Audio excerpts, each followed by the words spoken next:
Мне просто у меня дух захватывает, когда я говорю о Туркмении, ей-богу. Просто добрые, по-настоящему хорошие, только можно говорить о Туркмении.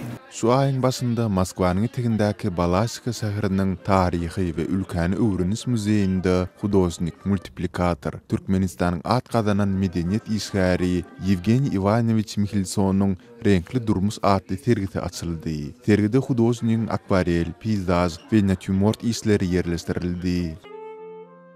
Sergi Taşçylyk mektebiniň okuwçylarynyň ýerine ýetirmegindäki Gündöwür tansy adly kompozisiýa bilen açyldy. Serginiň açylyşyna yerli hökümet we sunwat wekilleri hem gatnaşdylar. Мы очень благодарны туркменской земле, потому что, по сути дела, она стала нашей родиной.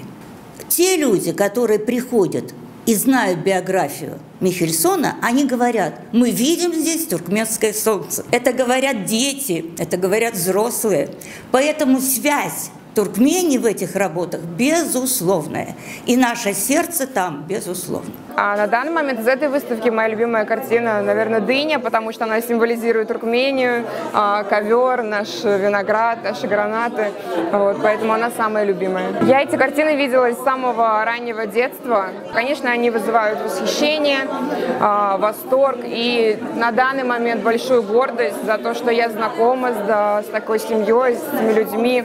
Благодаря Туркмении я чего-то достиг. Потому что народ туркменский просто это до такой степени мне приятен, с большим удовольствием. Хочу, чтобы туркмены были счастливы просто очень, очень. Ашхабад для меня это до такой степени родное.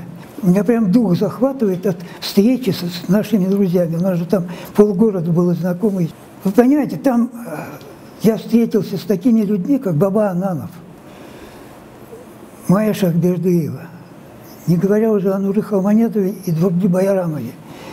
Это люди, которые, вот благодаря им, скорее всего, я чего-то достиг, ей-богу. Yevgeniy Ivanovich Mikhilsonuň sergisi 17 martda çelini dowam eder.